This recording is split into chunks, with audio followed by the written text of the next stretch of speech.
I'm going to take the liberty, Sadhguru, to do what I normally do on my television show, which is a rapid fire round.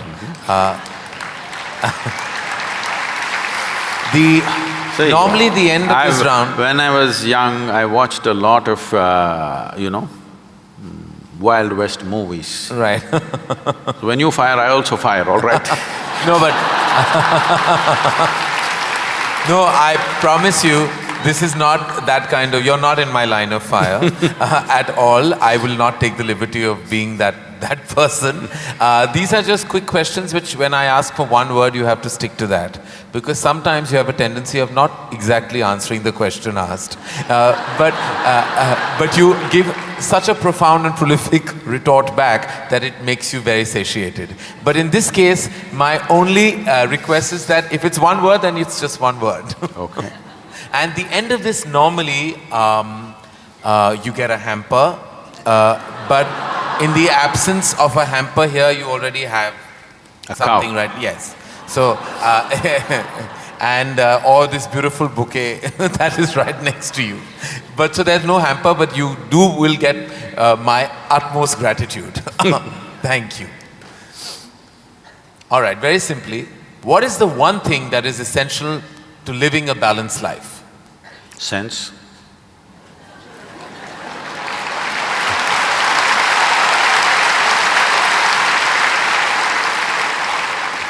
What is the one thing we must absolutely do away with in order to lead a balanced life? Senselessness. Yes. All right. I thought that was coming.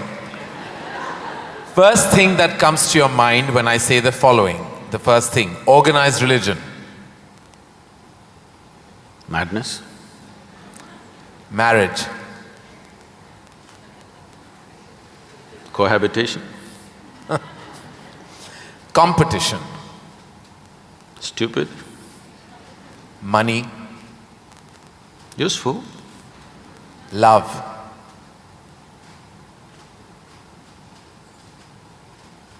Can I say a sentence? Yes.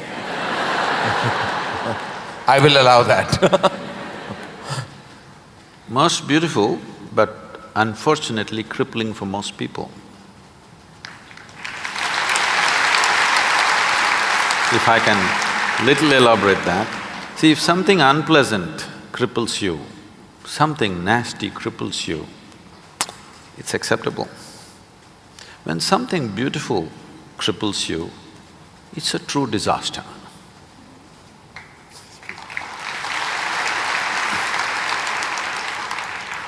If you could ask one person, alive or dead, one question, who would you ask and what would that be?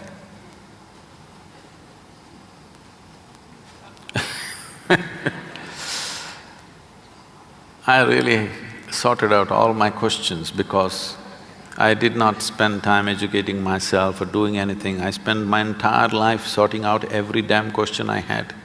I've kind of run out of questions. And you certainly have not run out of any answers and you never will. Best advice you have ever received? Nothing. Never? No. I never sought, nor did I receive. I made myself in such a way I'm incapable either of seeking advice or giving advice.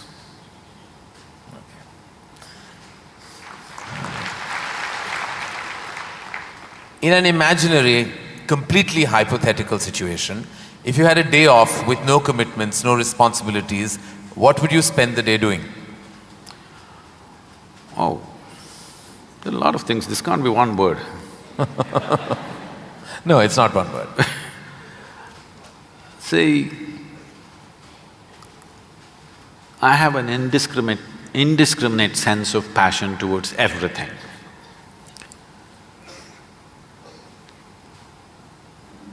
There were lots and lots of things I did at one time, but these days, time is not allowing me to do that, so generally if I have little time, all I do is play golf. Because that's safe and within the city and I can get back in time for something else to be done. But if an entire day is left to me, which they've not done for a long time, They've not left it to me. If that happens, I will close my eyes and sit because that is the best, I am at my best when I truly have nothing to do.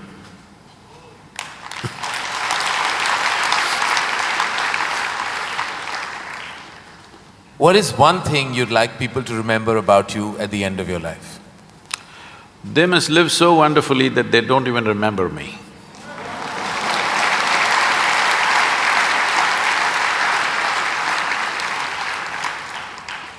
If you found a way to travel through time, where would you go? I'm kind of done with all those things. Your universe visited already. You have visas for every part of this ecosystem. If we can do some slow fire. Yeah. Because that's a question with many ramifications. This, for example, traveling in the world, we jetted around and now we want to travel to the Mars, we want to travel to another place. And now that's not enough, we want to travel into the past and future. All this longing is again exploratory in nature. Whether you go on vacation to Maldives or you want to go to Mars, it is fundamentally exploratory. Maybe you're also thinking of relaxation and pleasure and whatever, but essentially it's exploratory, otherwise why can't you do it here? It's something that you want to do, you want to touch another place. This longing is there in the human being only as long as the life that you are remains in a seed form. That is, it did not sprout and blossom. This happened when Adi Yogi was expounding the science of yoga and talking about the nature of the cosmos, how it's related to your individual self and what you can do with it. Then the seven sages who were with him, they asked, what is the nature of this cosmos? How big is it? Where does it begin? Where does it end?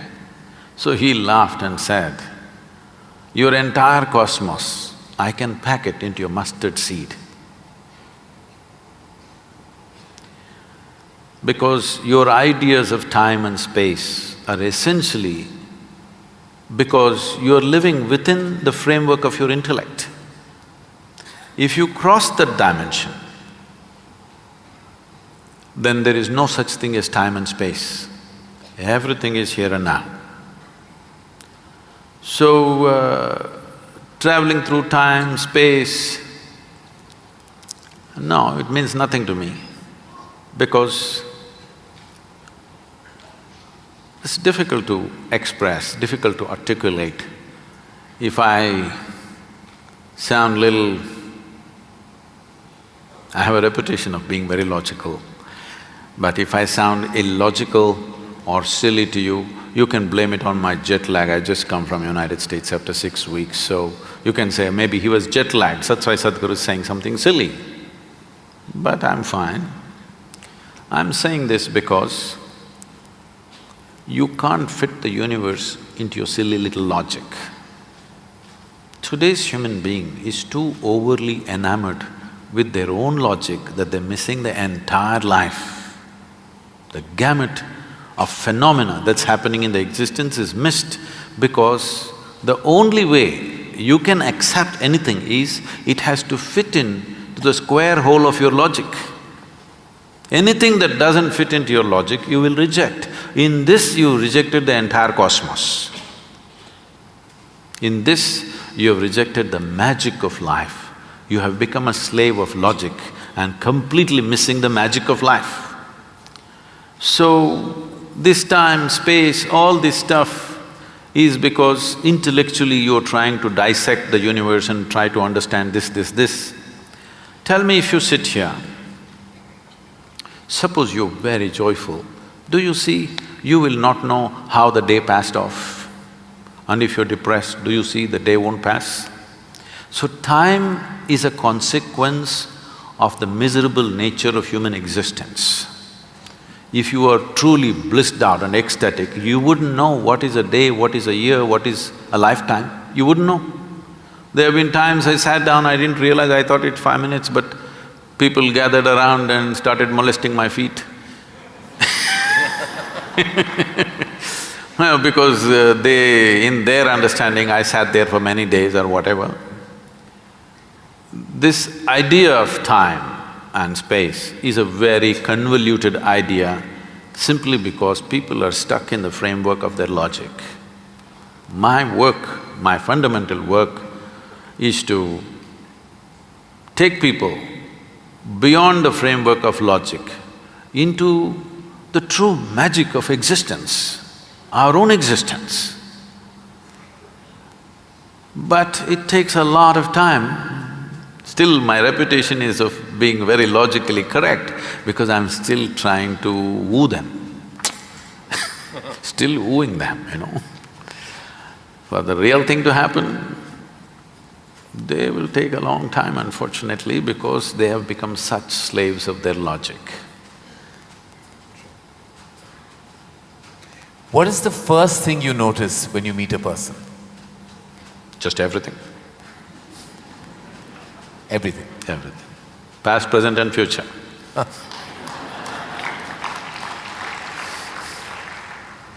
Is it more important to do what you love or love what you're doing?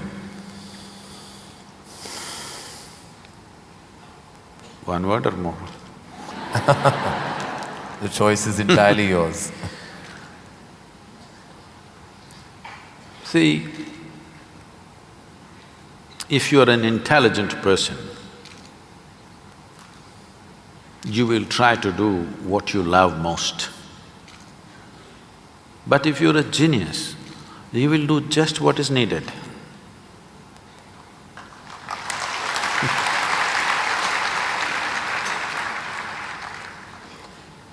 If you could be invisible for a day, what would you do?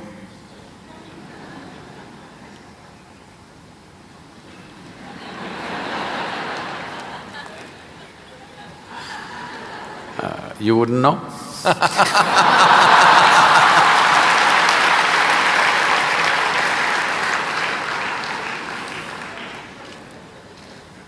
With due respect, what is your biggest weakness? Biggest? What is your biggest weakness? See, what normally people treat as weakness in their lives. Okay, let me give a normal answer. Why? Why am I going into all this? Already you said I'm what? What is the word? Sashayed.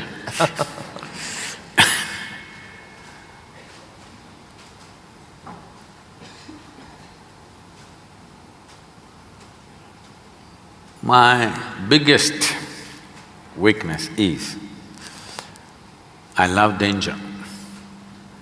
Without danger I cannot live. I need to do something which keeps me on the edge of being mortal, being alive and dead. I want to walk that line all the time. Every day I'm stepping on it one way or the other. Is it a weakness? I don't think so, but people think, Sadhguru, you shouldn't risk your life like this. But if there's no risk, I feel I'm not being… because most of the time in my life, for whatever I'm doing, I don't feel tested. It's only in moments of danger that I feel little tested. So my weakness is, I like to be stretched, you know. For all the time when I was riding across India and later on I started driving, my only wish was that to find a machine which will test my skills. Always found the damn things broke down if I took it to my limits.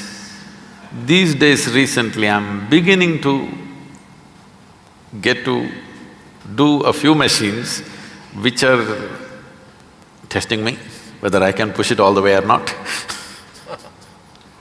Maybe that's because of my age. No. If I had met them much younger, I think I would have… You would have managed to work around them. One thing the world doesn't know about you. They don't know a thing about me.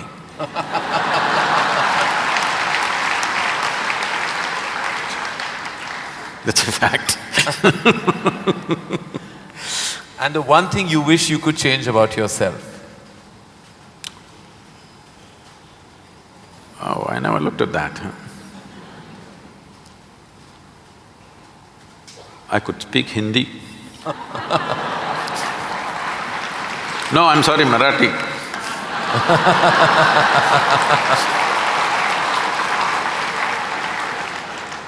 The one thing you wish you could change about the world? Oh, a lot of things. One. Human beings. Desperately in need of. So what would you consider to be your greatest achievement? I don't think there's any. Because I always fall woefully short of my own expectation of what I could do. So I never feel anything is an achievement. Is there a song you love and can listen to all the time? Oh. I somehow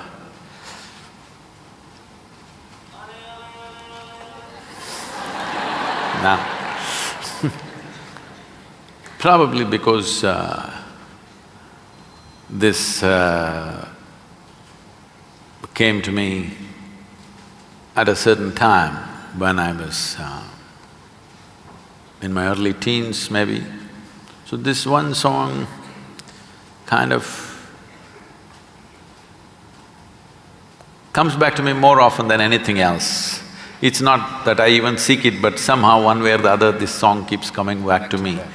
Is how many times Okay. I know you haven't seen any of my films, but do you have a favorite film? Oh,